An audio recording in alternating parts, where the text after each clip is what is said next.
কিছু মানুষের ধারণা ও কথাটাও যে যদি আগামীতে কংগ্রেস ক্ষমতাত আই যায় তে আপনি আবার পাল্টি যাইবা মানে মানুষের ওটাও আর কি আমি ওটা খুলিয়া কই আপনারে যে মানুষে আপনি খুব মানে ঘন ঘন দল পরিবর্তন করেন মানুষের একটা ধারণা যে যদি আবার কোনো দল ক্ষমতা দেয় আপনি বিজেপি ত্যাগ করি আবার ও ক্ষমতা যেখানে ক্ষমতা আছে ওখানেও এক পাল্টা। সত্যের সন্ধান অনুষ্ঠানে আজকে আমরা এখানে উপস্থিত হয়েছেন করিমগঞ্জ জেলার বিজেপি মাইনরিটি বোর্ডের চেয়ারম্যান জনাব ইকবাল হোসেন মহাশয়। তো আজকে তার লগে মানে সিলেটি ভাষায় কিছু আলাপ আলোচনা হইব। তো আমি প্রথমে আপনার কাছে প্রশ্ন রাখি আর জনতার পক্ষ থাকিয়া টানা কয়েক বৎসর সিদ্দিক আহমদ সাহেবের দুর্নীতির বিরুদ্ধে আপনি আওয়াজ উঠাইছেন আন্দোলন করছেন হঠাৎ দেখা গেল যে আপনার আন্দোলনটা থামি গেছে এই তামার পিছনে রহস্য কিটা যে সিদ্দিক আহমদ সাহেব দুর্নীতি মুক্ত হয়ে গেছেন না আপনি বিরতি নিছেন? দেখুন কথাটা হইল গিয়া ব্যক্তি সিদ্দিক আহমদের লগে আমার কোনো পার্থক্য নাই। পার্থক্য হইল যে দক্ষিণ করিমগঞ্জের মানুষে নির্বাচিত করিয়া সিদ্দিক আহমদের দিছিলা টাইম যেগুলো দুর্নীতি করছে তার বিরুদ্ধে আমি প্রতিবাদ করছি। প্রতিবাদ করতে গিয়া এক সময় আমি সরকারি চাকরি করতাম, চাকরি ছাড়িয়ে প্রতিবাদ করছি, আমি তার বিরুদ্ধে নির্বাচনীয় প্রতিদ্বন্দ্বিতা করছি এবং আজকের দিনও যে কোনো মানুষের দুর্নীতি করলে তার বিরুদ্ধে আমি প্রতিবাদ করি। এখানে সিদ্দিক আহমদ নাই, ইফ এনি ম্যান, ব্যক্তিকেন্দ্রিক কিচ্ছু নাই। আগের মতো এখন আপনারে মানে দেখা যান না আর কি। কিন্তু কথাটা হইল গিয়া আজকে আমি সরকার পক্ষের মানুষ, আজকে সরকার পক্ষের মানুষ হিসাবে আজকে আন্দোলনের প্রয়োজন হয় না। সরকার পক্ষের মানুষ হিসাবে আজকে কোনো অভিযোগ দেওয়ার লগে লগে এটার অ্যাকশন হয়।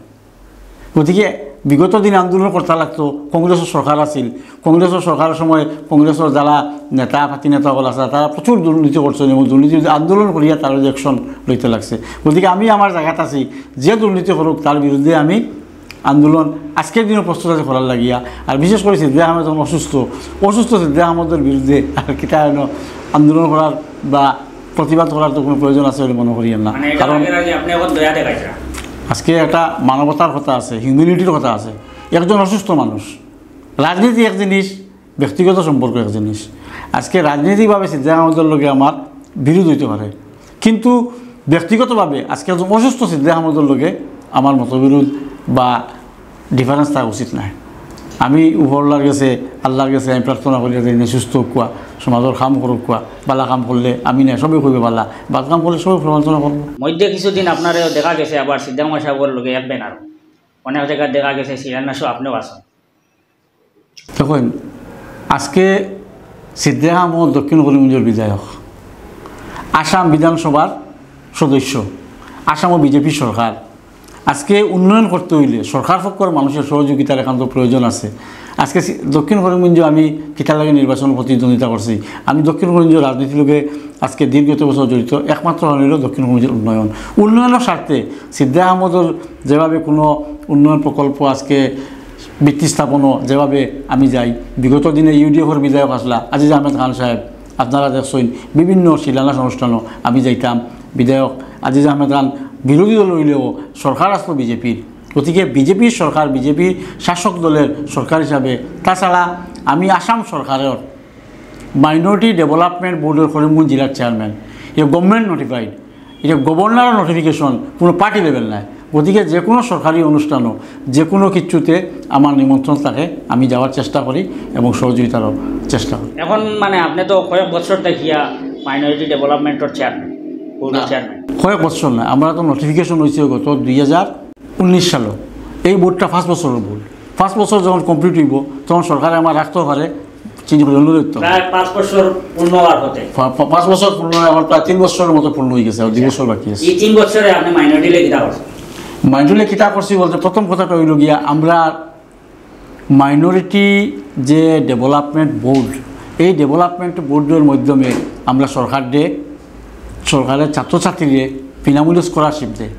আপনারা জানেন যে বিরাট বড় একটা কেলেঙ্কারি হয়েছে বরাক উপত্যকায় করিমগঞ্জ জেলার প্রায় 50 কোটি টাকার কেলেঙ্কারি করছেন। আপনারা জানেন কয়েকজন দলা খাইছে, কয়েকজন মাস্টার হল চলে গেছে, কয়েকজন দালাল চক্র যারা মাইনরিটি স্কলারশিপ লইয়া কেলেঙ্কারি করছিল তারা সব জেলা খাইছে। অনেকে এখনও পলাতক আছে, ইনকোয়ারি চলে। তাছাড়া মাইনরিটি ডেভেলপমেন্ট আমরা যে বোর্ড, এই বোর্ডের মাধ্যমে ধরুন সেলাই মেশিন, স্প্রে মেশিন, হ্যাঁ, এগুলা আয় বা MSDP করি একটা ফান্ড আছে, যে ফান্ডর আমি একজন সদস্য, মাননীয় সাংসদ, মাননীয় MLA হলো এটার মেম্বার। আপনি ব্যক্তিগতভাবে কিতা কিতা করছেন? দেখুন, ব্যক্তিগতভাবে তো আমরা সরকারে প্রপোজাল দিই, প্রপোজাল দেওয়ার পরে সরকার স্যাংশন করে। আমরা যেটা MSDP যেটা প্রকল্প, এটা প্রকল্প হইল গিয়া আপনার কোটি, 5 কোটি, 7 কোটি, 30 কোটি টাকার প্রকল্প, এগুলো সরকার টেন্ডার করে কাম করে। দ্বিতীয় কথাটা হইল কি, যেমন স্প্রে মেশিন আইছিল, আমার ইসামতির আমার আবুল, আমার বন্ধু, আমার ক্লাসমেট, সেও একটা স্প্রে মেশিন পাইছে। আমার ইসামতি গাঁওর আমার আর্থিক কৃষিজীবী মানুষ, তারও বিভিন্ন করিমগঞ্জ জেলার বিভিন্ন জায়গাত আমরা যতখানি পারি, সবরে তো দেওয়া সম্ভব নয়। মাইনরিটি ডেভেলপমেন্ট বোর্ডের মাধ্যমে আমরা দিছি, আগামী দিনে আইলে আবার আমরা দিব। আমরা আগামী দিনের প্রকল্পত শুনছি আমরা কিছু এই যে কিতা রিক্সা কয়গুলা, টুকটুকি নাই, মানে ইলেকট্রনিক রিক্সা, সেগুলো ওগুলো আইব, আইলে ওইগুলো আমরা মানে উপযুক্ত হিতাধিকারী বাছিয়া দিব। কারণ আমার লগে আমার বোর্ডের 18 জন সদস্য আছে করিমগঞ্জ জেলার, আমি চেয়ারম্যান হইলে ভাইস চেয়ারম্যান আছে, আমরা বোর্ডের মাধ্যমে এগুলো সিলেকশন করি। এখন পর্যন্ত কতবার আপনি নির্বাচনে অংশগ্রহণ করছেন? আমি তো 2011 সাল পর্যন্ত সরকারি চাকরি করছি। 2011 আমি বিধানসভা নির্বাচন প্রতিদ্বন্দ্বিতা করিয়া দ্বিতীয় স্থান হয়েছি। 2015 সালে প্রায় তখন 24,000 ভোট পাইছিলাম। আর কত ভোটে পরাজয় হয়েছেন? 12-13,000। এরপরে কয়বার খেললাম? আর তো খেলছি না, একবারও খেলছি। আর জেলা পরিষদ? জেলা পরিষদ খেলছি না, আমার মিসেসে খেলছিল 2008 ইংরেজিত। তো আগামীতে খেলার ইচ্ছা আছে? 2026 আমি তো ভারতীয় জনতা পার্টির লোক কার্যকর্তা হিসাবে কাজ করি। আর দল আমার যখন যে সিদ্ধান্ত দিব, দলে সিদ্ধান্ত দিলে 2026 বিধানসভা নির্বাচনে খেলব। আপনি বিজেপি থেকে খেলবা? বিজেপি থেকে। আমরা এখানে তো মানে জনসংখ্যা তো মুসলিম জনসংখ্যা বেশি, মুসলিম ভোটার বেশি। আপনি কিতা মনে করেন যে বিজেপি থেকে আপনি টিকিট লইয়া আইলে এখানে জয়লাভ করতাম? আমি আপনার একটা কথা বলি, বিগত যখন লোকসভা নির্বাচন হয়েছিল, কৃপানাথ মাল MP হয়েছিল, বহুত মানুষে আমরা লইয়া হাসি ঠাট্টা করছে। আমি আসামের আজকের মুখ্যমন্ত্রী, বিগত দিনের সর্বানন্দ সোনোয়াল মহাশয়ের নির্বাচনের সময় কথা দিয়েছিলাম যে 50,000-এর অধিক ভোট কৃপানাথ মাল্লায় ভাইয়া জিতিবা। এই কথাগুলো অনেকে বিশ্বাস করছিল না। ইলেকশনের পরবর্তী সময়ে আমার কাছে পেপার কাটিং আছে, আমরা ধন্যবাদ দিয়েছেন। বিগত MP যেজন, তাই প্রায় 50,000-এর মতো মুসলমান ভোট ভাইয়া জিতেছিল। আজকে মুসলমান মানুষে চায় শান্তিতে থাকতো, মুসলমান মানুষে চায় কেউ উন্নয়ন করে, ধর্মর লগে রাজনীতির কোনো সম্পর্ক নাই। বিজেপিত ভোট দিলে মুসলমানে দেব এক সময় হইয়া কিছু রাজনৈতিক দলে ভোট নিতে, আজকাল ইটা নাই। আজকাল যেগুলো দিনও চিল্লাইন কংগ্রেস আর ইউডিও হইয়া রাইট পয়েন বিজেপির বারিন্দার। গতিকে আমরা দিনও কংগ্রেস করি না, রাইতও করি না, আমরা দিনও বিজেপি, রাইতও বিজেপি, সবসময় বিজেপি। 2015 সাল থেকে আজকের দিন পর্যন্ত ভারতীয় জনতা পার্টির একজন কার্যকর্তা হিসাবে কাজ করিয়া যাইমু। এর লাগে কথাটা হইল গিয়া, আগামী যে লোকসভা নির্বাচন হইব, এই নির্বাচনের একক সংখ্যক মুসলমান ভোট MP পাইবা। আর তাছাড়া ব্যক্তিগতভাবে আমি 2010 সাল থেকে বহুত মানুষে নির্বাচনে হারক্য যেহেতু খুঁজে পাওয়া যায় না। আমি 2011 সালে নির্বাচন খেলাইছিলাম, আজকে 23 সাল চলে। দক্ষিণ করিমগঞ্জের আনাচে আনাচে মানুষের বিপদ আপদে সুখে দুঃখে আমি মানুষের পাশে আসি এবং পাশে থাকি, পাশে থাকবো। আজকে যেমন বিগত বিধানসভা নির্বাচনও আজিজ আহমেদ খান সাহেবরে 60,000 মানুষের ভোট দিলা, 6 জনের চুকিয়ে পাই না, 2.5 বছর হয়ে গেছে, তাই না কারণ নাই। আমি তো 11 খেলাইছিলাম, আজকের দিন পর্যন্ত দক্ষিণ করিমগঞ্জের মানুষের ডাকে সুখে দুঃখে আমি আছি। মানুষে কে কিতাব পাবলো তা জানি না, আমি দক্ষিণগঞ্জের মানুষের কাছে আমি ঋণী। আমি 2011 সালে যখন প্রতিদ্বন্দ্বিতা করছিলাম রাজনীতিতে প্রথম ঢুকিয়া, 2010 সালের নভেম্বর মাসেও আমি চাকরি থেকে রিজাইন দিছি। এপ্রিল মাসে ইলেকশন খেলাইয়া এই 4 মাসে 24,000 মানুষ আমার ভোট দিছে। আমি এর কাছে ঋণী।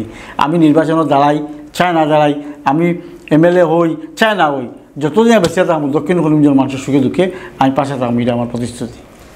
তো আর একটা কথা হইল, আপনি কার হাত ধরিয়া রাজনীতির জগতে প্রবেশ করছেন?